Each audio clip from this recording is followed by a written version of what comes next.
Hey, what's up, guys? It's me, Tato, back again with recipes that make you wanna cook. On today's video, let's make this melt in your mouth oxtail stew.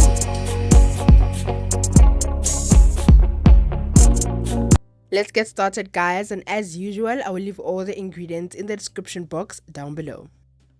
Now we're gonna begin by marinating our oxtail. The aim is to marinate this oxtail overnight, just like I did. So this is the day before I actually cooked it. So I added some freshly chopped garlic and ginger. I'm also gonna add some chopped onions and celery, as well as the 3 bell peppers.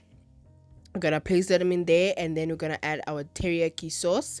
If you don't have teriyaki sauce, you can substitute that with soy sauce, or you can use Worcestershire sauce. Either sauce will work just perfectly well. You're gonna also add this gochujang paste, which is a sweet and spicy red pepper paste. It's not that spicy, but it gives that little bit of spice. You're gonna add it in there as well, and you're also gonna add some garam masala.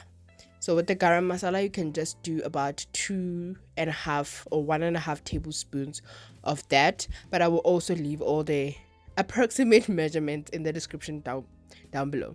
So you're just gonna go ahead and massage everything in there, and you're going to make sure to marinate the oxtail. You're gonna cover it and keep it refrigerated overnight, or at least for a minimum of 3 hours if you're pressed for time. So it's looking like that. I'm gonna cover it and place it in the refrigerator. Alright, now once everything has marinated, honey, you're gonna go ahead and brown your meat on both sides until browned. I did not add any oil into my pan. At this point, I was trying to manage the amount of oil I'm gonna use, because as you can see, these cuts of oxtails are very fatty and they are going to render out a lot of fat. So you want to be careful on the amount of oil you use, because other way it's gonna be a flood. Okay.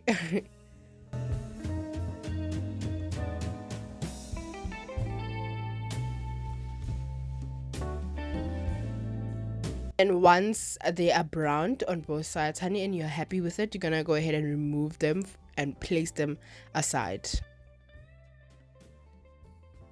In the same pan, you're gonna go ahead and add your oil. I added about a tablespoon of oil, and I'm gonna go ahead and add my roughly chopped red onions. Saute that for about a minute, just until they almost go brown.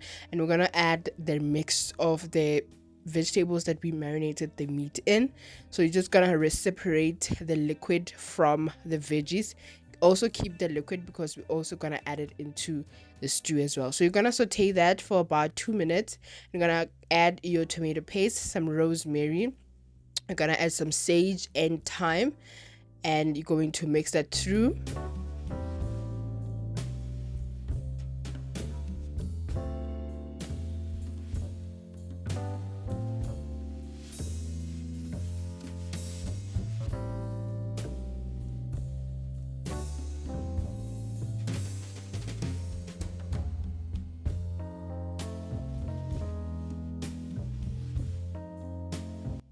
You want to saute that for another 5 to 6 minutes, just until the tomato paste is semi-cooked. Then once it is cooked, we're going to proceed with the recipe, honey. So once the veggies are cooked, I'm gonna proceed by adding my oxtails into a bigger and deeper pot, because my pan is very shallow and small. So I'm gonna add the oxtails. I'm also gonna add the veggies in there and mix them through, and then I'm going to add my beef or oxtail beef stock. Is it oxtail beef stock? So you can either choose to use your oxtail stock, or you can use your stock powder, whatever that you have at hand to simmer down your oxtails. You can also use the liquid broth if you have it, honey.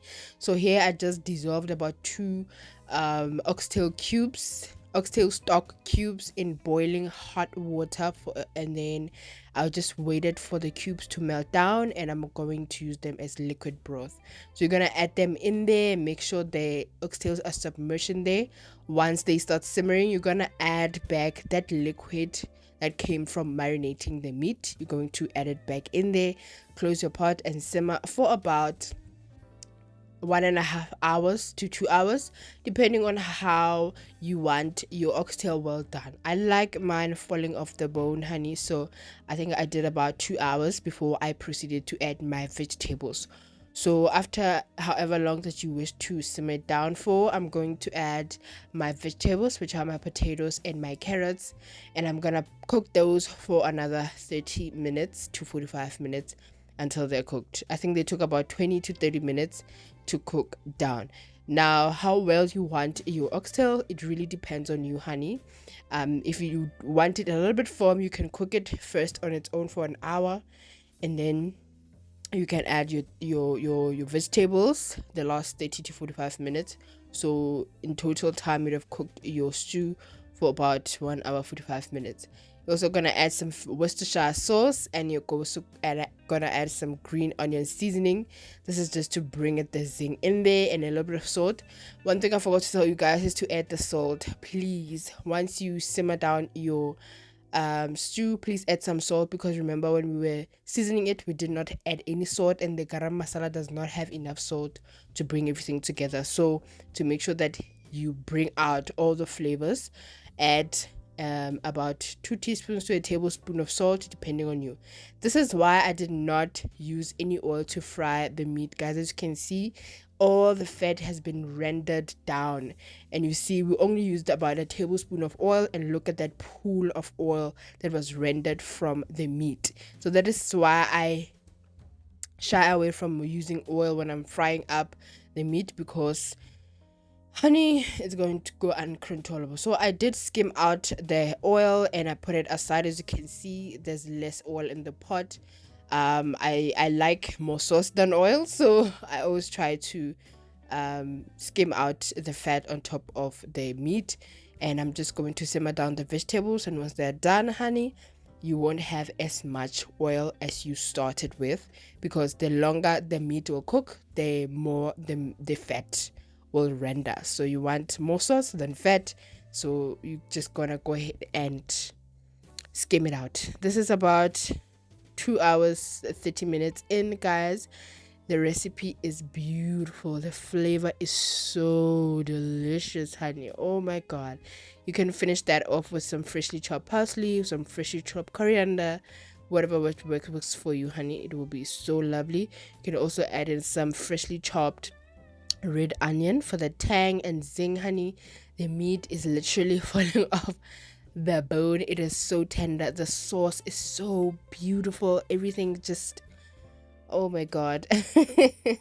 It works. Okay guys, please do try the recipe, like and comment down below and show me some love, and I'll show you back some love, and I'll see you on the next one.